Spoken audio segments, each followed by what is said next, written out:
We know that matter can be classified by its physical traits. In this lab, we will use a dichotomous key to classify these materials using those physical traits.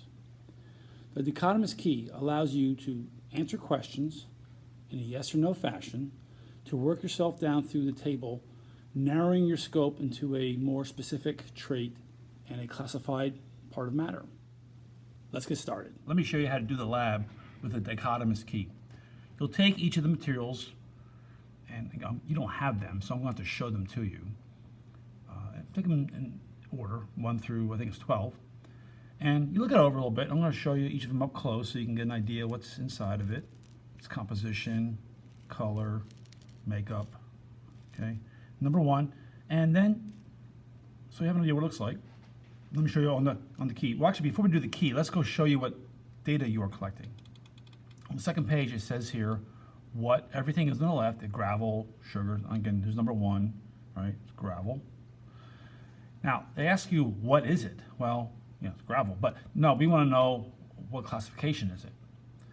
So that's the thing you'll get to at the end of the dichotomous key, at the end. How you get there is what we call the justification. The steps you take are the justifications to get to what it is. So now you're probably more confused. But let me show you how this works. So again, we have this material. I'll go back to the dichotomous key and I'll show you what we got to collect. So you start at the top. Every one of these starts at number 1. But every one of these, your choices are, does it have mass to take up space? Everything in these vials, these test tubes, yeah, it's got mass and takes up space. So it's not going to be B, which is it's pure energy. All these have you go to Q2. So that's where I ask you to start taking your justifications. Everything goes to Q2. That's the first level of justification, Q2. Q2 says the contents of the vial have a variable composition. Oh yeah, man, these rocks are white and gray and brown, so it's variable. So it says go to mixture, Q3. That's the second step of my justification, Q3. So I've gone Q2, Q3. So I'll come down to Q3. Q3 says the contents of the vial are uniform. No, they're variable, so it's not this one. B says the contents of the vial vary in composition. Yeah, this one. So now we are a heterogeneous mixture. Go to Q4. So I want Q2 so far, Q3, and I'm going to Q4. Q4 says the contents of the vial may appear uniform. No, already. I said it several times. You don't have to shout it. The contents of the vial visibly vary. Yes. And then it says heterogeneous mixture. That's what it is, a heterogeneous mixture. I'm pointing to it with the cursor here. So you did Q2, Q3, and Q4 to get to heterogeneous mixture. So we come down here and you write in the space heterogeneous mixture. You type it here. Over here you type Q2, Q3, Q4. Those are the steps you took to get to heterogeneous mixture. Alrighty? Let me do one more for you. I have number 9 here. And number 9, again, you probably know what it is right away. But I just want to show it to you. Pretty uniform, right? Each thread of copper, it looks like copper, is same color and consistency throughout. And that's number 9.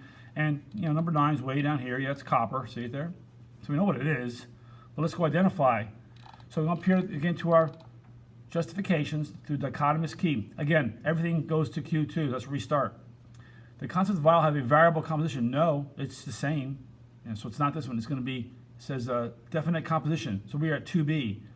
So it says now go to Q6. So we did Q2. Now we go to Q6. So it's different already than the last one. So go down here to 6. It's down lower. Here it is. The substance in the vial is made up of a single type of atom. Yeah, copper is a single kind of atom. This is an element. So all we did was Q2, Q6, and we got element. So now I'm coming down here to number 9. I put element right here. I type in an element, and then Q2, Q6 here. Okay, and that's how you do dichotomous key. And you'll be doing the rest. I will show you video of each of these close up. And you'll pause as you go and then try to do the key and then come back and watch the next one. So just pause after you see each one. All right, folks. I'll show you each of the vials and give you a few comments if it helps you to understand what it looks like. And you should pause it after each vial so you can go through the dichotomous key on your own. Here's number 2. White, kind of a grainy substance. Okay, I'm trying to keep the glare down. It's not always working.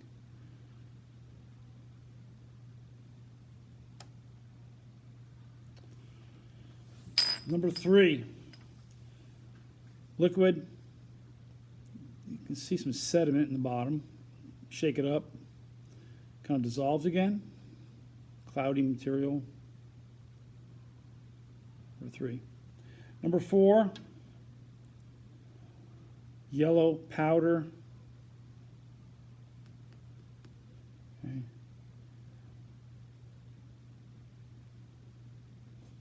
Number 5, metal, very heavy, metallic, little balls.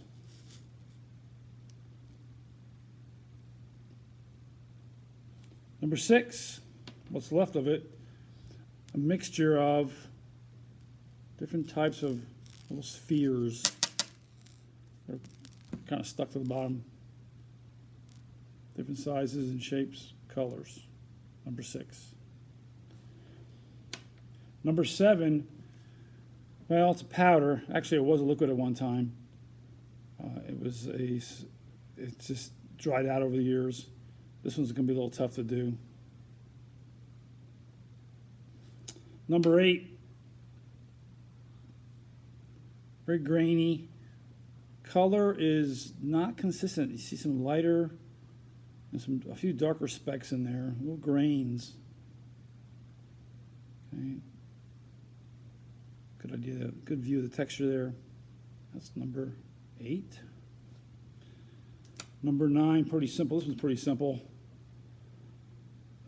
Metallic strips, unique color. Hopefully that one's self-explanatory. Clear liquid. Nothing going on in there. There's this one again. I did that one for you earlier. And the last one is a creamy liquid, thick liquid material. All right, folks. Go through the dichotomous key and figure out what these all are. Have fun.